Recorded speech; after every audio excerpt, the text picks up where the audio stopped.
हे दोस्तों, कैसे हैं आप लोग। तो आशा है आपके चेहरों पे मुस्कान होगी और ईश्वर यूं ही आपके चेहरों पे मुस्कान को बनाए रखे। तो ये हमारा एमपीपीएससी है और हम बड़ी ही शिद्दत और मेहनत के साथ एमपीपीएससी में लगे हुए हैं।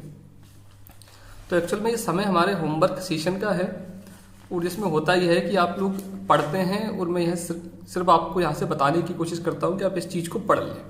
लेकिन आज जो है वो दिन थोड़ा सा स्पेशल है और किसी घर में आज बहुत ही ज़्यादा शानदार खुशी, रोशनी और एक उत्साह का माहौल है। और वो घर है हमारे भोपाल का। हमारे ही बीच से एक प्यारी सी बहन जिसने यूपीएससी में सेकंड अटेम्प्ट को हासिल किया है, सेकंड पोस्ट को हासिल किया है।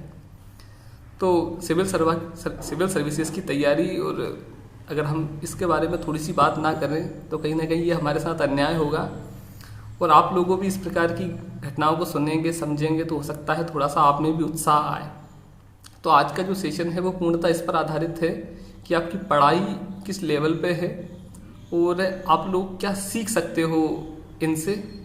और इसके अलावा भी हम अगर कुछ कर रहे हैं तो वो गलत तो नहीं है, किस प्रकार से और अपनी पढ़ाई को सुधारा जाए, बहुत सारी बातें। तो आपने इससे पहले तक का होमवर्क कर लिया है, कोई दिक्कत नहीं है। ये एक दिन का बूस्टअप हो सकता है आपको आगे के 15 और 20 दिन तक निरंतरता प्रदान करे। तो आज सिर्फ और सिर्फ आपका रेस्ट है, आज आपका रिलैक्सेशन है। और मुझे लग रहा था इससे पहले भी कि मैं 1-2 दिन के लिए आपको थोड़ा सा छूट दूं, आपको छुट्टी दूं, आपको जो उत्साह वाली बातें करूं। तो ये सबसे बेहतरीन मौका आया है जिस पे हम बातें कर सकते हैं। और दूसरी बात, एक और जो है वो बुक रिव्यू के लिए चैनल बनाया गया है। इसका मूल उद्देश्य ये है कि हम बुक को रिव्यू करें और दुनियादारी की इधर उधर की बातें करें, ताकि ये चैनल सिर्फ और सिर्फ पढ़ाई के लिए रहे और उस पर फालतू की जितनी भी बातें हैं, कोचिंग से लेके और आपके सब्सक्रिप्शन से लेके और भी आपकी फालतू की चीज़ों की बातें, क्योंकि वो सिर्फ और सिर्फ टॉक टू बे रहेगा और ये एक्चुअल में क्लीन, सिंपल और स्टडी के लिए रहेगा। तो इस चैनल की आपको लिंक डिस्क्रिप्शन में दे दी गई है और उसको भी आप देखें और समझें और इस लेक्चर को आप देखें क्या है इसका प्रोग्राम। तो कहानी शुरू होती है आज कल के रिजल्ट और आज के अखबार से। दैनिक भास्कर की खबर है, पहले मैं आपको पढ़ के सुना देता हूं जिससे आप समझ पाए कि कहानी क्या है पूरी। यूपीएससी ने 2020 का रिजल्ट घोषित किया है और इसमें शुभम कुमार जी जो हैं इन्होंने फर्स्ट रैंक हासिल की है बिहार के। तो बिहार का अगर कोई बनता है तो थोड़ा सा आप मतलब ना टेंशन लें, क्योंकि बिहार से हर साल यूपीएससी में सबसे ज़्यादा पोस्ट उठती हैं और उनके लिए पढ़ाई इस प्रकार चीज़ है जैसे श्वास, जैसे उनके लिए ऑक्सीजन नहीं तो बंदा चला जाएगा और अगर आईएएस नहीं तो जो है वो निराश हो जाएगा। तो उन्हें इस बात से फर्क नहीं पड़ता, वो हर साल उठाते हैं और वो के उठाते हैं कि हम उठाने वाले हैं।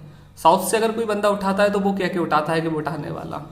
हम यूपी, छत्तीसगढ़, ये थोड़े से स्टेट जो है वो पढ़ाई में पुराने पिछड़े, राजस्थान भी कह के उठा लेता है कि इस साल मुझे 40 पोस्ट लेना है आईएएस की, तो वो ले लेता है।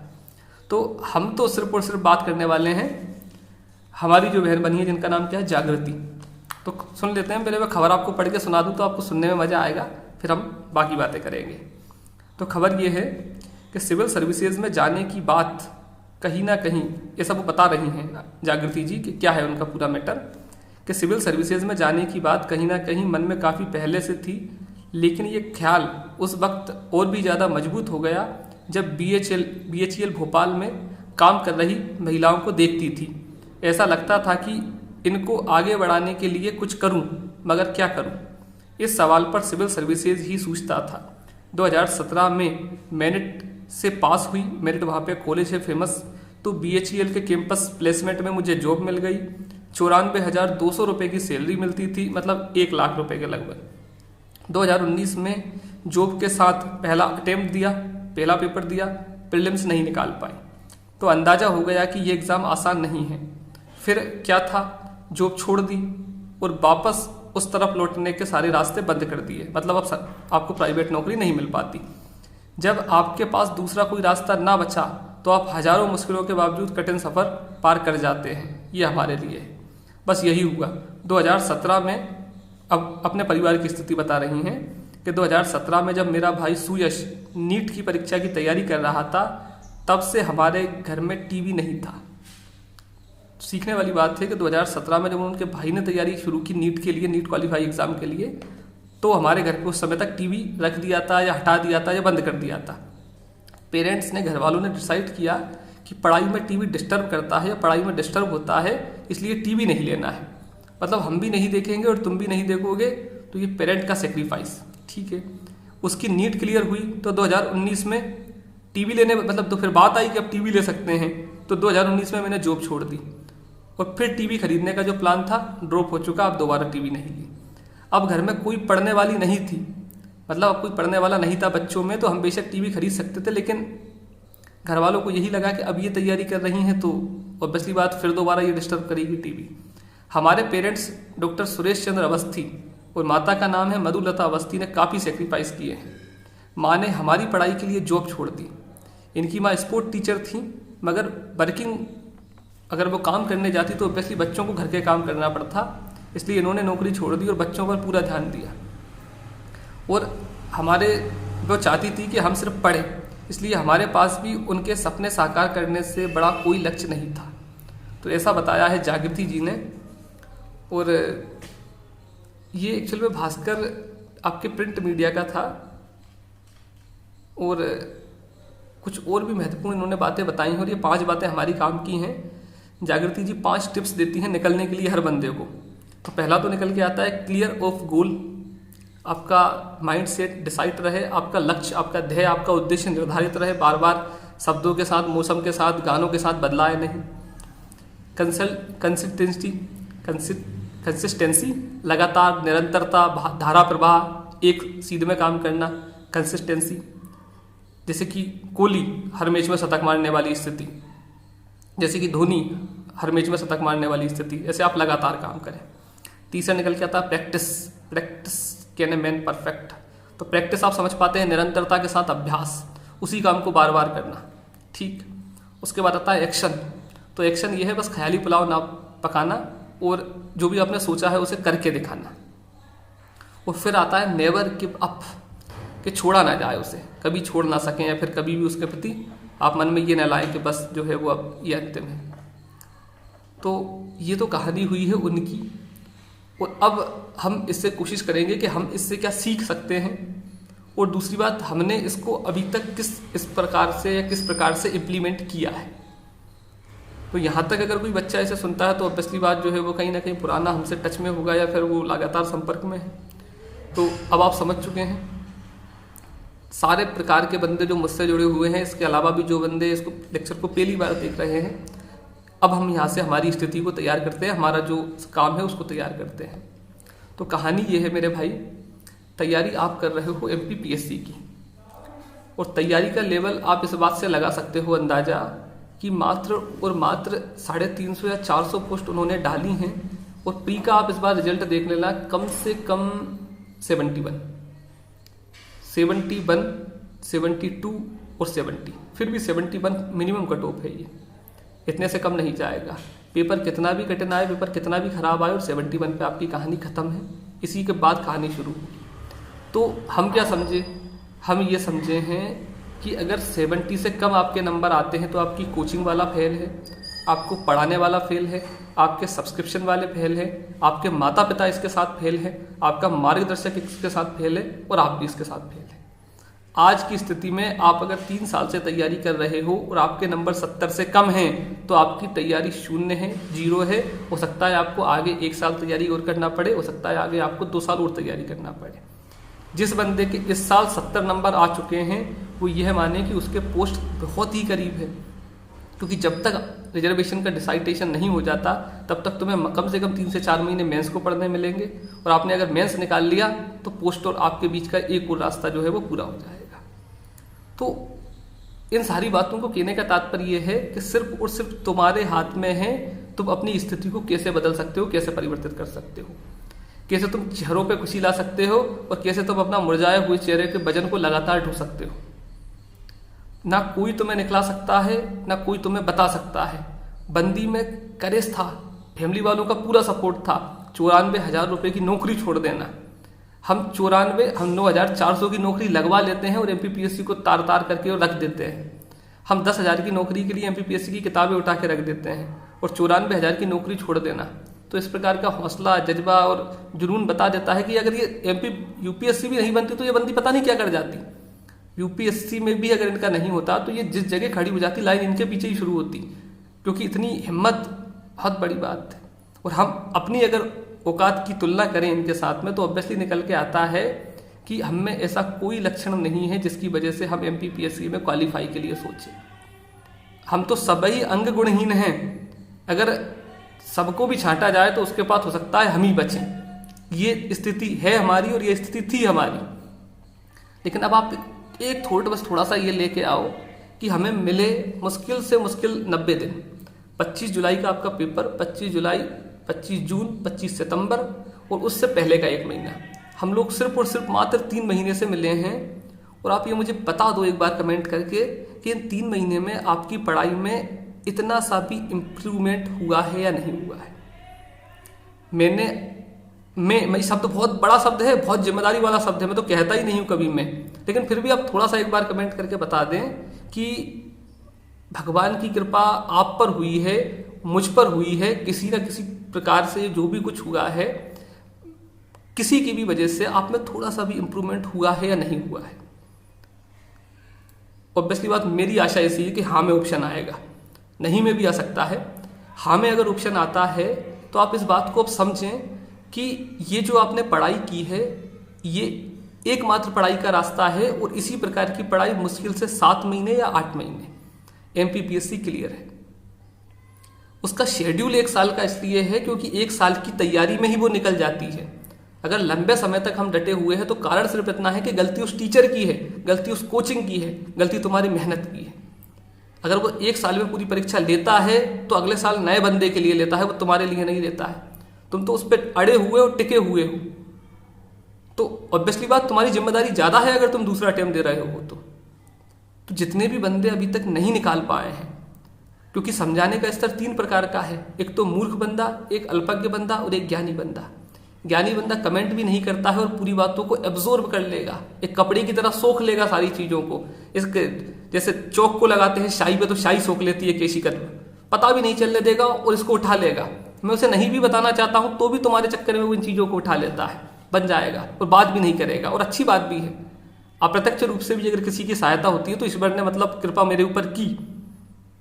एक आता है मूर्ख बंदा, मूर्ख सेंस भोला, मूर्ख सेंस गांव का वह व्यक्ति बेचारे को कुछ पता नहीं है। उससे किसी ने बोला है आकाश नीला है तो वो नीला मानेगा, क्यों है तो उसे ना बताओ तो भी काम चल जाएगा। परिवेश उसका ऐसा है कि उसे इन चीजों के बारे में जानकारी नहीं है। उसकी बिल्कुल गलती नहीं है, उसका सिस्टम ऐसा रहा है स्कूल का, उसका सिस्टम ऐसा रहा है दोस्तों का, उसका सिस्टम ऐसा रहा है बैकग्राउंड का कि वो सामान्य जानकारी में रहा और वो नहीं समझ पाया चाल फेरी की दुनिया को, तो उसको नाम हमने भोला दे दिया। और जो गवार बंदे हैं उसे मूर्ख के देते हैं। शुद्ध है, सज्जन है, सरल है, वो सहज है, बस वो इसलिए वो भोला है। तीसरे आते हैं अल्पज्ञ लेवल के बंदे। अब अल्पज्ञ कौन है भैया? जो ना समझ पाए, जिनमें विश्वास की कमी है, भरोसे की कमी है, जो अपने आप को सब कुछ मान के चलते हैं और 3 अटेम्प्ट के बाद भी उनका प्री नहीं निकला है, 5 अटेम्प्ट के बाद भी वो मेंस नहीं निकाल पा रहे हैं और आयोग के बाहर तो 50 बार गए हैं लेकिन अंदर जाके इंटरव्यू नहीं दिया है। और उनको ना सुधारा जा सकता है, उनको ना सिखाया जा सकता है, उनका ना कुछ किया जा सकता है। 2 प्रकार के बंदे ऑब्वियसली बात जुड़ेंगे भी और निकलेंगे भी। एक तो वो भोला बंदा जिसे कोई मतलब नहीं है, जो बोल दिया वो करना है, बात खत्म। और एक वो पहला बंदा जो किसी से कुछ नहीं बोलेगा और निकल जाएगा। अब इन बीच वाले गवारों के लिए कोई नहीं समझा पाएगा। तो हो सकता है आपको बाहर निकलते हुए ठेले की आवाज आए तो ये हमारा भविष्य है, ये हमारा भविष्य है जो आज बाहर सड़कों पे आवाज लगा रहा है, चिल्ला लगा रहा है। और तुम अगर उसे देखते हो और अगर तुम्हारे अंदर से कोई गुस्सा, कोई एक तरह से उत्साह, एक तरह से मतलब एक तरह वो नहीं आती है कि यार अब पढ़ा जाए, तो बहुत से बहुत आप ये मानो कि 2 साल बाद जो है वो स्थितियाँ खत्म है। जिस प्रकार से नौकरियों में कमी आई है, जिस प्रकार से बाजार में तेजी आई है, जिस प्रकार से अन्य प्रकार के प्लेटफॉर्मों ने लोगों को ठगना शुरू किया है, 1 साल में आप तैयारी छोड़ दोगे और 2 साल में आप सड़कों पे इसी प्रकार के जो है वो धंधों को चालू कर दोगे। तो बार बार मैंने भी सुना है, मैं आपसे भी कहता हूं यार, अथाह कंपटीशन है आसपास। अगर आपको लगता है तो चीजें चल रही हैं, चीजें दौड़ रही हैं, ये पंखा, ये गार, ये आसपास के दोस्त, हमारे लोगों के आसपास के रिश्तेदार जो गंवार है वो रुके हुए हैं।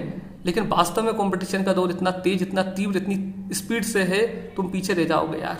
हम लोग ऑलरेडी पीछे हैं, हम लोग जो 28 के पार, जो 25 के पार, 26 के पार है, वो ऑलरेडी पीछे है।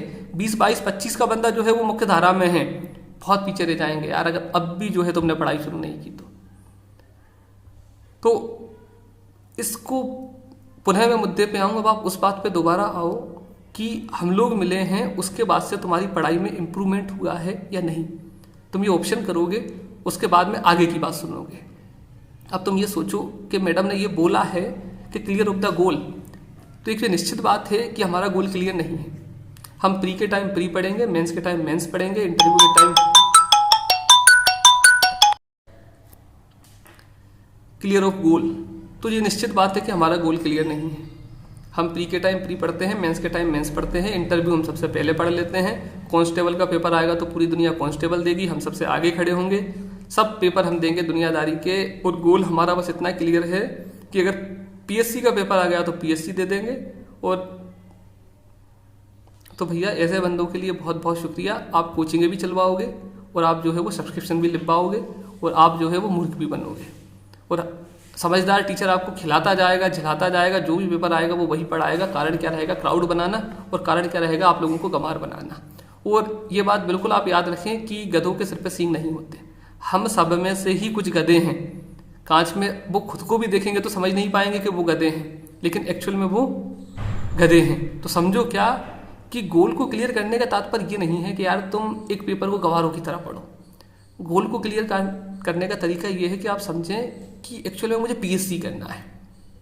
आप जिस भी पेपर को माने, अगर आपको ऐसा ही करना है तो आप ऐसा ही माने, अगर आपको पीएससी करना है तो आप पीएससी माने, अगर आपको संविधान में शिक्षक ही बनना है तो आप टीचर माने अपने आप को। सेंस से ये निकल के आता है कि जब आप पीएससी को पढ़े तो प्री मेंस और इंटरव्यू की सीढ़ी ना समझें। आप अगर सड़कों पे भी घूमे तो आपके अंदर ये उत्सुकता रहे, ये लालच रहे, ये जोश रहे कि मैं पीएससी के लिए कोई सी चीज़ कैसे सीख सकता हूँ, मैं किस प्रकार मेंस में आंसर राइटिंग में इंटरलिंकिंग कर सकता हूँ, मैं 4 जने अगर बात भी कर रहे हैं तो किस प्रकार से अपना प्रेजेंटेशन दे पाऊँ ताकि मेरे इंटरव्यू की तैयारी हो। जिस समय जिसका पेपर है उस समय उसकी तैयारी अगर तुम कर रहे हो तो तुम मूर्ख हो, क्योंकि उस समय तुम्हारे साथ कम से कम 3 लाख बंदे उसकी तैयारी करेंगे। निकलने वाला बंदा इसके 6 माह पहले शुरू हो जाता है। जब नोटिफिकेशन आता है उसके बाद तैयारी, हरा होने पे तो हर गधा जो है वो लोट लगाता है। तैयारी शुरू होती है 1 साल पहले से, तैयारी शुरू होती है 6 महीने पहले से, तैयारी शुरू होती है 8 महीने पहले से। तो ये बात आप निश्चित समझ लें कि अगर आप आज पढ़ेंगे तो आपका अगला वाला प्री निकलेगा, आपका अगला वाला मेंस निकलेगा। और अगर आप इसके 6 महीने बाद पढ़ेंगे जब नोटिफिकेशन आता है, आप मूर्ख बनेंगे। हम जैसा कोई भी समझदार बंदा आपसे पैसे ले लेगा और बिल्कुल आप पैसे देने लायक हैं, क्योंकि आप में दिमाग नहीं है। समझ पा रहे हो? क्लियर ऑफ गोल का तात्पर्य सिर्फ ये है कि जब हमें ना भी दिखाई दे तो भी हम उस चीज को देखते रहें और ये मान के चलें कि पेपर हर महीने की 25 जुलाई को हमारा है। हर महीने में अपने आप को हमने कितना इंप्रूवमेंट किया है, पिछली बार जो पेपर था उससे हम क्या ज़्यादा सीखे हैं। हमारा निशाना प्री नहीं है, मेंस नहीं है, निशाना पीएससी है। जब भी पीएससी आएगी जब निकल जाएगा क्या। तुम तो इस बात को अपने आप पे लिख लोगे। तुमने तो 12वीं दी है इस बार, नए बच्चे, तुम्हें तो 3 साल है, तुम तो 3 साल की तारीख लिख के रख दोगे, 3 साल में उठा लोगे। 3 साल में साला बच्चा अगर पैदा होता है तो 3 साल में पूरी दुनिया को जी लेता है, समझ लेता है, ज्ञान लेता है। 3 साल में अगर तुम जमीन में गड्ढा करोगे तो तुम साले पेट्रोल निकाल लोगे उसमें से। 3 साल तक अगर तुम खेत में काम करोगे तो तुम लाखपति करोड़पति पैसे बन जाओगे। तो तारीख लिख के रख दो अपने पीछे अगर तुम, ये विश्वास ही नहीं है। क्योंकि कारण क्या है कि गोल क्लियर नहीं है। होगा ये कि हो सकता है अभी कांस्टेबल का पेपर आए और हमें कांस्टेबल की तैयारी करना पड़े और भगवान करे हम कांस्टेबल बन ही गए तो फिर हम जंगल में और वन में और जेल में घूमेंगे, फिर क्या जरूरत है पीएससी की। तो इस प्रकार के बंदे अच्छे दिमाग जो कि आपके 80-80, 90-90% लाते हैं, गोल्ड है उनके दिमाग में, लेकिन गाइडेंस ऐसा, मार्गदर्शन ऐसा और गोल के प्रति ऐसी उनकी लचरता, वो पहले और दूसरे प्रयास में फेल और 3 साल तक पहुंच ही नहीं पाते। दुख होता है ऐसे बंदों को देख के। तो गोल का तात्पर्य यह है भैया, आज हर महीने की 25 तारीख को आपका पीएससी का एग्जाम है। इतनी ही पास है आपके। आप 3 साल के आगे जाओ या आप जीवन के आगे जाओ या आप 25 साल के बाद जाओ, आपकी तैयारी हर माह के इंप्रूवमेंट के हिसाब से चले। निर्धारित कर लें अपने जीवन के समय को, घंटों में अपने समय को जोड़ें, दिनों में नहीं। ये बात निर्धारित कर लें कि मैं 2025 के बाद अटेम्प्ट नहीं दूंगा, अगर मैं 29 में हूं तो 30 के बाद नहीं दूंगा। मन में लाएं उस पीड़ा को कि यार मैं अभी जस्ट में जो हूँ वो खत्म, अभी बस खेल खत्म हो जाएगा यार, मेरे पास ये आखिरी का दिन है, मेरे पास बस आखिरी का महीना है, इसी महीने में मुझे पूरा पढ़ देना है। मैं बोलूँ या ना बोलूँ, टीचर बोले या ना बोले, निपटा दो किताबों को, 3-3 बार पढ़ के रख लो सालों। Second, consistency. तो कंसिस्टेंसी का सीधा सा और सिंपल सा तात्पर्य निकल के आता है रोज या निरंतरता। फिर वही बात, पेपर आने से पहले 1 महीने पहले से अगर तुम 25-25 घंटे भी पढ़ोगे तो तुम बाहर हो, 100% बाहर हो, और तुम मूर्ख भी हो। कारण वही है कि सावन में अगर गधा भूखा रहेगा तो इससे कोई फर्क नहीं पड़ेगा, और ऐसा ही करते हैं सारे लोग। फिर पेपर उसी का निकलता है जो 3 महीने पहले से है, जो 6 महीने पहले से है, जो 1 साल पहले से है, और वो गधे की तरह नहीं भिराता उस टाइम पे। उसका मतलब ये रहता है कि मुझे तो 3 घंटे रोज पढ़ना है तो पढ़ना है। पेपर आने के बाद तो अपने आप माहौल वो हो जाता है, अपने आप कंपटीशन वो होता है कि बंदे की सिटिंग बढ़ जाती है, उसका दिमाग बढ़ जाता है, उसकी ऑब्जर्व करने की, ग्रहण करने की क्षमता बढ़ जाती है। तो जाने क्या समझे क्या कि तुम अपने आप को इस प्रकार के शेड्यूल में डाल लो कि जिस दिन तुम ना पढ़ो उस दिन तुम्हें पता रहे कि तुम्हें नहीं पढ़ना है। संडे अगर आया है तो तुम तो सैटरडे को निर्धारित करो कि आज मैं 3 से 6 मूवी देखूंगा, तो मैं देखूंगा। उससे होगा यह कि जब तुम 6 बजे मूवी देख के उठोगे तो तुम्हें ये पता रहेगा और तुम पछताओगे नहीं कि यार समय बिगाड़ दिया। और हो सकता है 7-8 बजे से तुम पढ़ने बैठ जाओ। तो दिन निर्धारित करो, शेड्यूल निर्धारित करो, टाइम टेबल निर्धारित करो कि संडे मतलब संडे नहीं पढ़ना, किताब नहीं उठाना। मंडे नहीं पढ़ना, मंडे को भी अब मैं ट्यूसडे से पढ़ूंगा तो मैं 6 दिन तो पढ़ूंगा।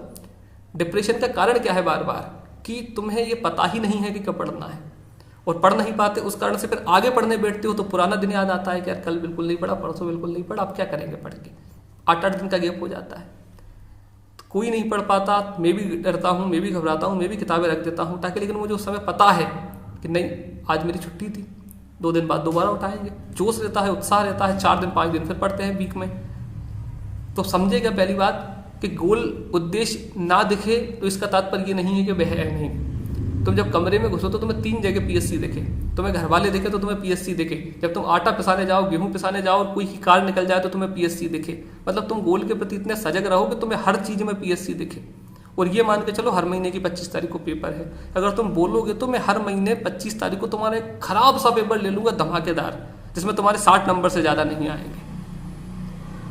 कमेंट करके बताना इस बात को। हर महीने 25 तारीख एक पेपर, तो साला वो वाला पेपर आए जब तक तुम ऐसे कूल हो जाओ, ऐसे नॉर्मल हो जाओ कि हाँ सर सीख लिया, लड़ लेंगे अब। दूसरी बात, रोज अगर तुम 3 घंटे, अब तुम ये सोचो कि तुमने 6 घंटे की पढ़ाई जीवन में कब की थी। कि सर हमने 6 घंटे की पढ़ाई MPPSC से मात्र 8 दिन पहले की थी। अब तुम ये याद करो कि 8 दिन पहले क्या चल रहा था हमारा। हमने होमवर्क सेशन में 10 डेज 10 यूनिट वाला प्रोग्राम चलाया था, जिसमें आपको 1 दिन में 1 यूनिट करना होती थी, और आप धमाकेदार पढ़ाई करते थे, और 8-8 घंटे और 9-9 घंटे आपने पढ़ाई की है। उससे कुछ समय पहले आपने 4-4 5-5 घंटे पढ़ाई की। और परीक्षा के बाद से लगातार मैंने कोशिश ये की है कि अब कम से कम 4 से 5 घंटे बिजी रहें। और अच्छी बात यह है कि कम से कम 100 बहनें लगातार होमवर्क भेजती हैं, कम से कम 50 बंदे लड़के लगातार होमवर्क भेजते हैं। तो ये 150 जो बेहतरीन माइंड है, ये अभी भी कम से कम 4-5 घंटे रोज वो पढ़ते हैं जो मैं इन्हें बता रहा हूँ। फिर मैं बोलूँ कि मैं शब्द बहुत बड़ा है, हम लोग जो कर रहे हैं वो, इनकी पढ़ाई अलग है, अगर ये कहीं कोचिंग जाते हो तो वो अलग है, इनके दिमाग का कुछ भी वहम है तो वो अलग है। लेकिन 5 घंटे ये सिर्फ और सिर्फ वो पढ़ते हैं जो हमारा होमवर्क है, जो हमारी डिस्कशन है। तो इस बात को आप शुक्र कर सकते हैं, इस बात को आप उत्साह में ला सकते हैं कि इस बंदे की वजह से हम लोग कम से कम 90 दिन से 5-5 घंटे की कंसिस्टेंसी प्राप्त कर चुके हैं। अगर मैं भी चला जाता हूं तो भी तुम कम से कम 2 महीने तक तो इस कंसिस्टेंसी को आगे बढ़ा सकते हो। ये एक बहुत बड़ी चीज है जो कहीं ना कहीं ना चाहते हुए भी, चाहकर भी, उद्देश्यपूर्ण भी, और मैंने तुम्हें ऐसी चीज दे दी है तुम्हारे माइंड में, दिमाग में, कि अब तुम लगातार पढ़ते हो, नहीं पढ़ते हो तो तुम चिड़चिड़ा जाते हो, किसी के काम की अपेक्षा तुम अपनी पढ़ाई को इंपोर्टेंस देते हो। यही तरीका है बस। मुश्किल से 6 महीने अगर आप इसी पैटर्न पे चले गए तो पेपर आर पार, पेपर छोटा लगेगा। तो आप समझे क्या हो कि 8 घंटे, 6 घंटे और 4 घंटे आपने इससे पहले कभी भी पढ़ाई की हो तो मुझे पता नहीं, आप बता दें। और हम जब से जुड़े हैं उसके बाद से आप ये सोच लें कि किस दिन आपने 4 घंटे पढ़ाई नहीं की है। मैं रोज साला झूठ बोलूं, सच बोलूं, गलत बोलूं, ये समझाऊं, वो बताऊं, भगवान राम को लेके आऊं, कुछ भी करूं, लेकिन तुम्हें 4 घंटे पढ़वाया है, बोले हाँ या नहीं। तीसरी बात, प्रैक्टिस। तो सिर्फ और सिर्फ प्रैक्टिस के लिए हर सब्जेक्ट होने के बाद टेस्ट ले रहे हैं, बोले हाँ या ना। प्रैक्टिस के लिए अरिहंत 14,000 मैंने खरीदी है, तुमने खरीदी है, बोले हाँ या ना। प्रैक्टिस के लिए रोज हम लिखने का अभ्यास कर रहे हैं, अगर निकलने का यही तरीका है तो हम ये फॉलो कर रहे हैं, बोले हाँ या ना। तो ये बातें सर्वविदित हैं, सार्वभौमिक हैं, सर्वकालिक हैं, ये इन्होंने हमें बताई हैं। तो इस बातों की मान्यता ये बढ़ जाती है कि यार एक आईएएस का कहना है, और इन बातों को अब आप और अच्छे तरीके से लागू कर पाओगे कि हाँ यार अगर ये बंदी आईएएस बनी है और यही काम तो हम कर रहे हैं, तो हम भी कहीं ना कहीं अपनी पोस्ट के पास में हैं। तो भाई मेरे, अगर मैं अरिहंत तुम्हें दिलवाता हूँ, अगर मैं घटना चक्र की मना करता हूँ, तो इसमें मेरा कोई स्वार्थ नहीं है। 2, 50, 20, 50 इनके लिए मैं नहीं बना हूँ। तो आप समझो इस बात को कि आप भले ही अपने विवेक से काम करें, लेकिन आपके विवेक के पीछे उस बंदे का भी विवेक है जिसने इन चीज़ों को फेस किया है। मैंने पेपर बिगाड़े भी हैं, मैंने पेपर सुधारे भी हैं। मेरे साथ में जो उठने वाले, मिलने वाले, बैठने वाले हैं, वो पोस्ट पे भी हैं, उनने नौकरियां छोड़ी भी हैं, बिजनेस भी वो करते हैं, पढ़ते भी हैं, वो पढ़ाते भी हैं। परफेक्ट बुक आपके पास है, और आपने भी चाहते हुए या ना चाहते हुए, कॉम्पिटिशन के कारण कहें, पुणेकर आपने आधी लगा ली है। अरिहंत 14,000 जैसी इतनी घटिया बुक जिसको पढ़ने के बाद आदमी को सो के उठने के बाद दोबारा नींद आ जाए, आपने भले ही मेरे चक्कर में लगाई है, लेकिन आपने आधी लगा ली है। तो आप नहीं निकलोगे तो कौन निकलेगा यार। खुशी मना सकते हो, तुम शुक्र कर सकते हो, तुम मेरा भी तुम्हारा भी, और अपने आप का हौसला बुलंद कर सकते हो उस बिगड़े हुए पेजों को देखकर कि इसको पढ़ दिया है। प्रैक्टिस चल रही है हमारी। ऐप बिल्कुल फ्री ऐप है, बिल्कुल फ्री ऐप है, किसी प्रकार का कोई चार्ज आपका है ना मेरा है। बस उसका भी मैटर यही है कि सर फ्री में दे रहे हैं, हमें जब तक देना है हम देंगे। ठीक है, देता है जब तक तू दे रहा है फ्री में, जब तक हम तेरे साथ है, फिर फ्री वाला हम ढूंढ लेंगे दूसरा। आराम से उस पर जाकर टेस्ट लगाओ। मेंस का टेस्ट क्यों नहीं चालू किया? क्योंकि जिम्मेदारी है, क्योंकि हम उनमें से नहीं है कि किसी से भी चेक करा लेते और बंदों का भविष्य बर्बाद, और पैसे ले लिए और छोड़ दिया। पैसे मांगने के नाम पे मुझे डर लगता है कि तुम्हारी मेहनत का पैसा मैं अगर लूँ और भगवान ना करे, खुदा ना खास्ता, अगर मैं उसका दुरुपयोग तरीके से उसको लेता हूँ, तो पता नहीं वो किस प्रकार से निकलेगा, किस अस्पताल में जाके मुझे उसकी फीस देना पड़ेगा। तो मैं तो किसी के मेहनत का पैसा लेने से डरता हूँ, इसलिए मैं लेता ही नहीं हूँ। और मैं बता दूँ, मेरे नाम से अगर कोई पैसा मांगे तो रिप लिस्ट में जाओ, बिल्कुल नहीं मांग रहा हूँ। मैं कभी अगर तुमसे बोलूँ कि सब्सक्रिप्शन लो, क्योंकि हो सकता है मैं कभी किसी एकेडमी से जुड़ जाऊँ तो बोल दूँ तुमसे सब्सक्रिप्शन लो, बिल्कुल नहीं लेना है। मैं क्लियर कर दूं, मैं आज नहीं तो कल मैं इसी चैनल पे फ्री में आपको पूरा डाटा उपलब्ध कराऊंगा एमपीपीएससी मेंस का। थोड़ा सा कंसिस्टेंसी हो जाए, थोड़ा सा लगातार निरंतरता आ जाए, पूरे लेक्चर, पूरी वीडियो, पूरे पीडीएफ। तो शब्द आया प्रैक्टिस। प्रैक्टिस मुझे नहीं लगता कि हम जितनी कर रहे हैं उतना कोई कोचिंग वाला भी बंदा कर रहा होगा।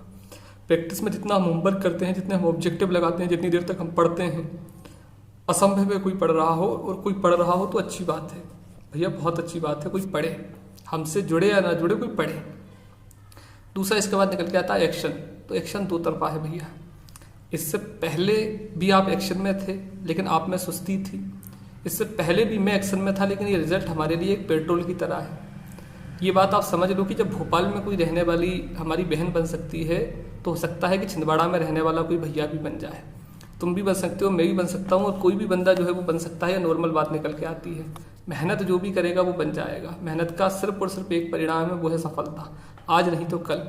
और इसके बावजूद भी अगर तुम्हारी बुद्धि में, तुम्हारी अंतर आत्मा में चेतनता नहीं आती है, तो इसका मतलब आप जड़ हो।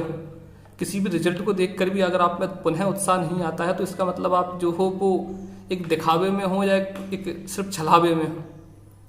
तो आप इस बात को समझिए कि एक्शन करने का समय है अब।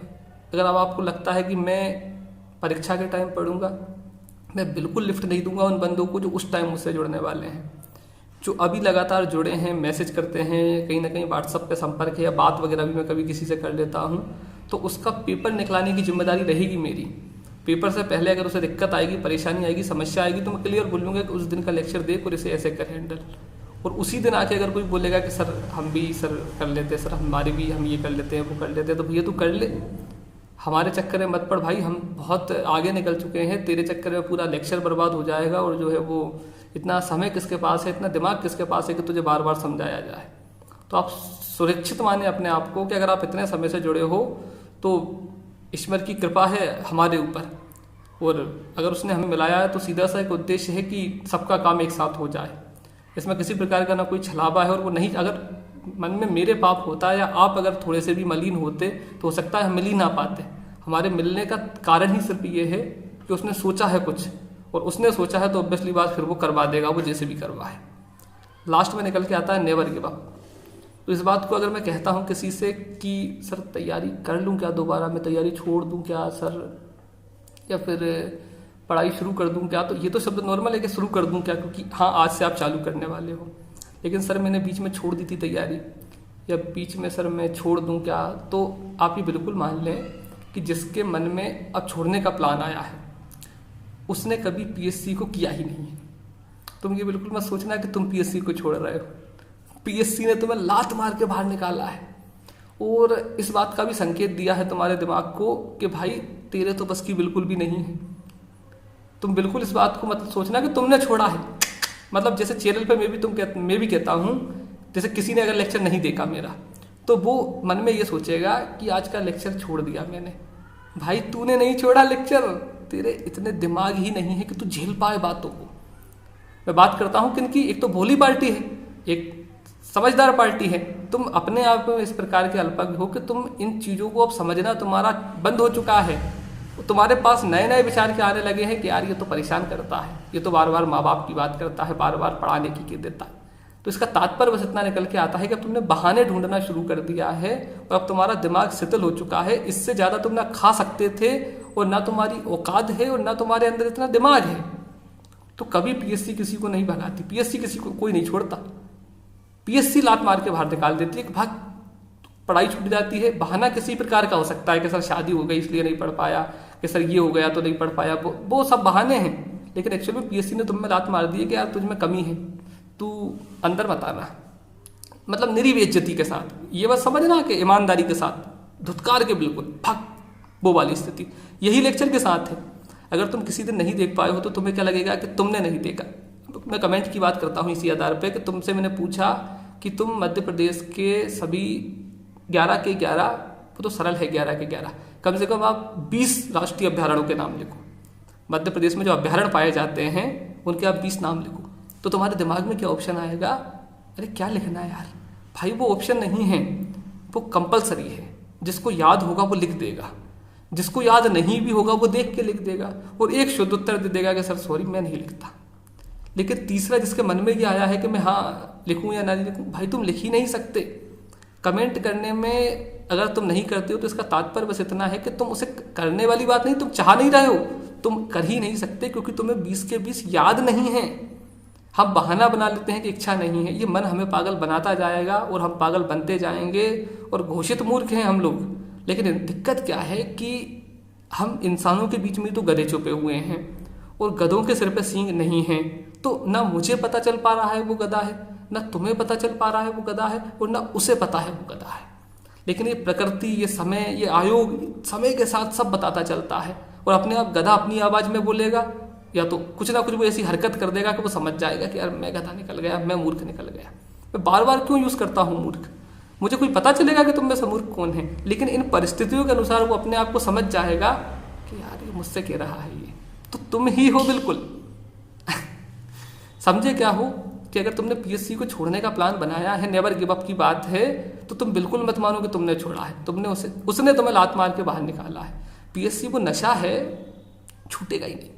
मैंने बहुत कोशिश की, लेकिन जब पेपर आता है पीएससी का तो सबसे पहला बंदा मैं होता हूँ जो फॉर्म भरता हूँ। कोई बोले या ना कोई ना बोले, प्री हो या मेंस हो, अगर पेपर पीएससी का आया तो भैया मेरा तो फॉर्म आयोग में जाता ही है, जब तक वो मुझे लात मार के नहीं बाहर निकालेगा। तो समझे क्या कि उस बात को तुम समझो कि हमसे वो कभी ना छूट पाएगी जब तक वो निकलेगी नहीं। पता नहीं कौन कहता था कि जब तक तोड़ेंगे नहीं तब तक छोड़ेंगे नहीं। लेकिन अब बढ़ती हुई उम्र और उम्र के साथ में 50 तरह की जिम्मेदारियां अपने आप तुम्हें छुड़वा देगी। जब जेब में पैसा ही नहीं होगा तो क्या चोरी करोगे, कहाँ से पियोगे, कहाँ से खाओगे। वही मैटर है पीएससी का। जब परिवार का दबाव, पत्नी का दबाव, बच्चों का दबाव, कोचिंग का दबाव, इसका दबाव, उधारी का दबाव, इतनी सारी बातें, दोस्तों का आगे निकल जाना, तो अपने आप तुम्हें लगेगा कि क्या सबसे पहले तो किताबें बेचो ताकि माइंड सीधा रहे। फिर जाके एक तगाड़ी खरीद लो, एक फावड़ा खरीद लो और जाके खुदाई करो, और कम से कम 200-500 रुपये रोज घर पे लाना शुरू करो। आराम से मजदूरी का जीवन बिताओगे। रात में 60 से 70 रुपये वाली शराब की बोतल आती है, उसको पियोगे तो गम भूल जाओगे। सुबह उठने के बाद वही रोटेशन बार बार चलता रहेगा। जीवन आराम से निकल जाएगा, सिर्फ और सिर्फ मेहनत चलेगी जीवन में, और मेहनत हम करने के लिए तैयार हैं। कभी भी कर लो। आज किताबों के साथ करोगे तो कुछ अलग दौर होगा, कल शारीरिक रूप से करना है। अंतर बस इतना पड़ेगा कि थोड़ा सा परिवार उसी लेवल पे रहेगा, थोड़े से बच्चे गरीब रहेंगे तो बच्चों की बच्चे जाने, उनके लिए साले अभी हम मर जाएं क्या? वो जब होंगे तो उनकी वो जाने। सब अपनी अपनी सोचो। मैं अपनी सोच रहा हूँ, मैं अपने कंफर्ट जोन में हूँ, मैं अपनी खुशी में हूँ, मैं अपने उत्साह में हूँ, मैं इसी प्रकार से जीने वाला हूँ। मैं निठल्ला हूँ, मैं निकम्मा हूँ। बस कहना मत मुझसे तुम बार बार ये बात कि मैं निठल्ला हूँ। नहीं, मेरी टी शर्ट के पीछे लिख मत देना कि मैं निकम्मा हूँ। मैं समाज में प्रतिष्ठित भी होना चाहता हूँ बिना किसी काम के। मुझे MPPSC में पोस्ट भी चाहिए बिना किसी मेहनत के। 100% तुम इस ख्याली पुलाव की दुनिया में अंदर रहो। अभी 6 महीने बाद, 3 महीने बाद पेपर होगा तो तुम बड़ी बुरी तरह पटक पटक के पीटे जाओगे। अभी रिजल्ट आएगा प्री का तो तुम्हें थोड़ा सा दुख भी होगा। यार पढ़ाई वो नशा है, अगर तुम एक बार करना सीख गए और एक बार तुमने इस पर लगा ली ना लत, तुम 100% आज नहीं तो कल, 3 नहीं तो 6 महीने कभी ना कभी निकल जाओगे। पूरी बातों का कंक्लूजन ये है कि इतनी जल्दी अपने आप को हार मत मानो यार। तुम जो भी कुछ भी हो, जैसे भी कुछ हो, सब छोड़ो। तुम हो पापी, तुम हो मूर्ख, तुम हो खराब, खत्म। आज के बाद नया दौर, नई बात, नई शुरुआत, नई उम्मीद। शुरू करो दोबारा से। हम करेंगे शुरू कल से दोबारा। बेहतरीन सा एक तगड़ा सा होमवर्क आएगा, सारे दिन के 4 घंटे निकालो। रात में 12 से 4 पढ़ो। अगर तुम इंसान नहीं हो तो 4 से सुबह 8 तक पढ़ लो। तुम्हें जैसा शेड्यूल बनाना है। तुम अगर घर पे हाउसवाइफ हो तो जीवन भर इसी में निकाल देना है। बहुत परेशान करेंगे वो। अगर तुम किसी के पति हो तो जीवन में परेशानियां रहना है। पत्नी का टेंशन, बच्चों का टेंशन। अगर अभी तुम माँ बाप के साए में हो, छत्र छाया में हो, तो ये खुशनसीबी है तुम्हारी कि 2 ईश्वर तुम्हारे साथ हैं जो तुम्हें बचा रहे हैं इन चीज़ों से। लेकिन बहुत से बहुत कब तक? 1 साल, 1.5 साल, 2 साल। जो 22 में है उसके लिए 5 साल। बहुत खराब दुनिया है भाई, बहुत परेशान होना है। इसलिए मजे लो ज़िंदगी के और शुरू करो पढ़ाई को। जिसको जिस भी प्रकार की परेशानी है, दिक्कत है, कमेंट करे। हो सकता है 1 से और ज़्यादा वीडियो लेके आएँ। और वो जो दूसरा चैनल है वो इसी प्रकार का है। हर संडे को हम इसी प्रकार की फालतू बातों के साथ में आपस में जोड़ के और अपने आप को उत्साह प्रदान करेंगे। किताबों की बुराई करेंगे, किताबों की भलाई करेंगे। तो उस चैनल पे भी जुड़ो ताकि हम इस फालतू की बात को करें, क्योंकि ये चैनल तो सिर्फ पढ़ने के लिए है। तो आप समझे क्या हो कि बातें हैं बहुत सारी करने को, लेकिन सबका सार यही है कि जो जागृति बनी है हमारी IAS, उनको बहुत बहुत मुबारक। और उनका फ़ोटो हो सके तो तुम भी अपने पढ़ाई वाले कमरे में लगाओ ताकि रोज़ तुम्हें एक आशा उम्मीद मिले।